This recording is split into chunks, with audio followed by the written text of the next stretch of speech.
Welcome back to the Vantage Sports Podcast. I'm Joey Dwyer, and Vanderbilt seems to have its big man. USC transfer, former McDonald's All-American, and FIBA World Cup 16U gold medalist and starter Kijani Wright has transferred to Vanderbilt after his sophomore season at USC. He's got 2 years of eligibility.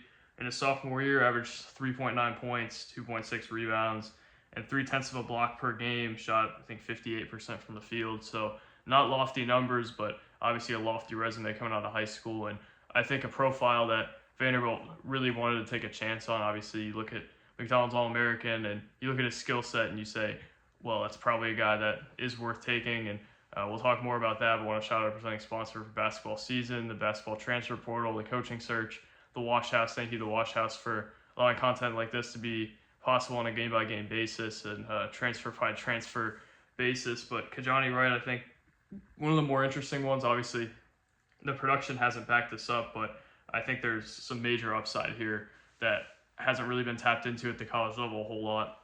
I think at USC last year and even the year before was relegated to kind of a dirty work, go get a rebound here, go be on the offensive glass, go move defensively, those type of things. I think that was more of his role, but now I think you're going to see obviously an expanded role, and I don't think he would have came to Vanderbilt had that not been the case, and I don't think Vanderbilt really has any flexibility for that not to be his role. But looking at his first 2 years of college, I think probably the biggest offensive skill that Wright showcased was his offensive rebounding, and it's kind of fitting for that role, but I think he was limited in terms of what he could do offensively last year, at least what he showed. Offensive rebounding, though, had a 12.7% offensive rebound percentage that led the team, grabbed 1.3 offensive rebounds per game, 1.4 was what he grabbed on the defensive glass, and 26% of his points in 2023-24 were on the offensive glass. So obviously that's kind of the thing there. You look at him, and I think he fits what they want to do. He's a high motor big who can really run the floor. He's a really good athlete, actually, maybe an elite athlete, some would say. I think can really, again, get up and down, can be a guy who is a guy who dunks often, is a guy who just does some dirty work for them, but also it's kind of a fit with the transition style offense they want to run. I don't have a stat on how effective he was in transition, but I think his ability to run the floor, especially in this scheme, and USC didn't run a whole lot, but I think Vanderbilt running is kind of a fit for him. And I think there are some things offensively that haven't really been tapped into for him, particularly some of the handling ability he has and some of the shooting ability he has. He hasn't shot a 3 in college, and I don't know that he'll be ever a high volume 3-point shooter or a guy who you rely on to shoot threes or really want shooting threes a whole lot, but I think the form is good enough. I think he was a 70+% free throw shooter for his first 2 years of college, so I think he's capable enough. I think the mid-range is really where you could see a jump for him offensively. I think just looking at like the mechanics and how he's able to rise up and get a shot, and it's really rare to see it in his USC tape, but I think that shows you that he's capable of doing it, and I think he's a really interesting kind of case study into what he could be once he's more unlocked a little bit, and I think he could be more unlocked at Vanderbilt than he is right now, or was at USC. Just, I think he really has some handling ability that he showed off once in a while. He has a nice mid-range, and I don't know how often he's hitting it. I haven't seen enough of him to be able to really pinpoint that, but I think there is some ability offensively in there that Vanderbilt probably liked, and I don't think a 5-star type center, a McDonald's All-American guy, is a guy who you're really just leaning on to get offensive rebounds and do dirty work. I think there's got to be something more in there, and that's why this intrigues me so much, because if you look at the last 2 years, you're not seeing a whole lot that really makes you think that he's a guy who's going to start for an SEC team or get a big NIL deal or anything like that, but I think the track record, even before college, is something that appealed to the staff, and I think you saw a lot of the ability, even in high school against higher level competition,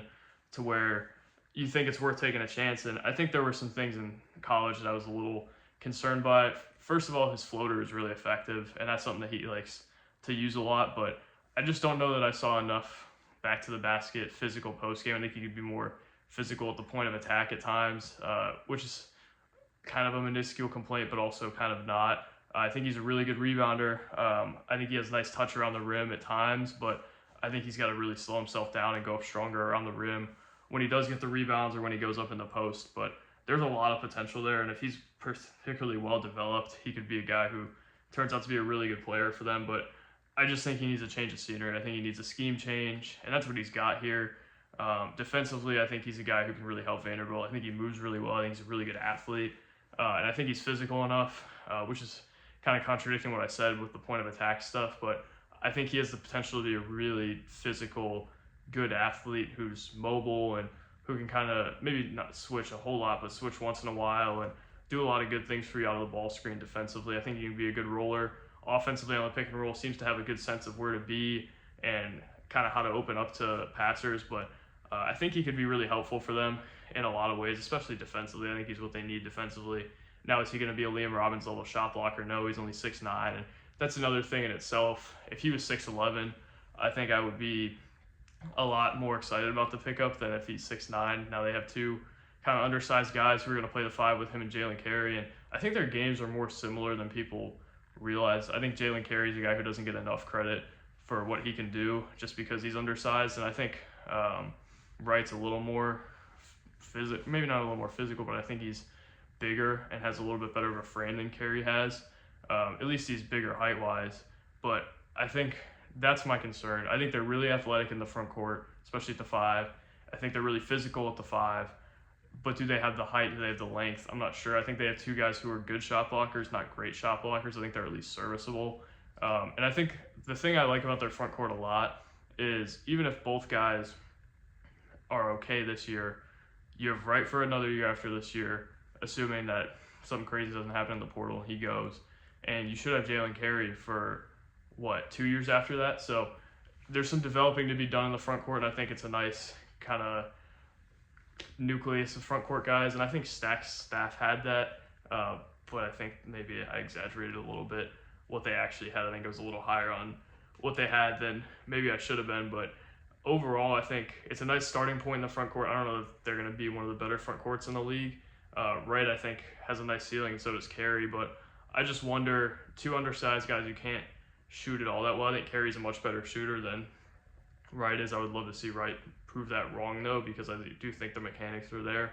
But, again, I don't know that I love the front court. I don't know that I am, super sold that Wright's going to be a great player for them this year. I think he'll be a good player who at the very least does some dirty work and then maybe expands his offensive role a decent bit as to what it was at USC, but I'm not expecting him to come in and be a complete monster. There's some clips of him, he actually posted on YouTube from his practices where he looks like he could be a monster, but we just haven't seen it yet in college games, and I think there's a reason that they were playing the other bigs ahead of him, and they obviously had a deep front court, but them as a team, they underachieved, and he still wasn't kind of a mainstay in terms of their huge contributor. So I think there's a lot of questions here about what he can actually be at the college level, but I think the upside was a huge swing here, and I think you have to take that kind of swing, especially when you're in year one, and it's a guy with 2 years of eligibility left. I think if they could strike gold here, that could really, really help them in the front court, and them being able to land a guy like this, I think really indicates a lot about what they actually have NIL-wise and what they can do in the portal that they couldn't have done. Maybe, I think last year they got a comparable get with Vanderbilt and Lubin. I think Lubin was probably a little bit better of a get than Wright is, but I do think that this is yet another testament to what they can do in the portal and kind of the league they're batting in. So it's a good get. Not a get where Jason Edwards that makes me think that they're going to completely change the season, but I think you have to love the upside here. You have to love adding McDonald's All-American, their first since Darius Garland and Simi Shatu. So, again, I think basically just to sum it up in the simplest terms possible, the upside here, unbelievable. He could be one of the best bigs they've had in recent memory if he's properly developed, if he turns into what a lot of people thought he could be out of high school, but also he just hasn't proven it at the college level, and I think he's got to be more physical. I think you maybe hope that he can expand his game a little bit offensively into more of a post threat, more of a mid-range threat, but there's a lot here, and it's pretty obvious to see why Vanderbilt wanted to take him. So I'm interested, but Vanderbilt needed a lot of what he's going to give them and a lot of what Jalen Carey's going to give them in terms of rebounding, in terms of toughness, physicality, athleticism, which I don't think they've had as much throughout Stack's tenure. Obviously, Malloy Brown and Robbins provided it, but they need what these guys are going to give them. And I think there's a lot to be excited about in the front court. There's also a lot to wonder about, though. And that's kind of where I'm at with it. So that's kind of my summation, but I appreciate you guys watching. interesting get for Vanderbilt. Not one that I had really expected. I kind of expected them to be in the mix for Reeves, but it feels like he might end up at Clemson. So we'll talk soon, but I think it was a good get for Vanderbilt and kind of indicative of where they are as a program in terms of what league they're batting in the portal and what kind of confidence they have in their development ability. And I think Wright, again, it could be a guy who really pays dividends for them down the line.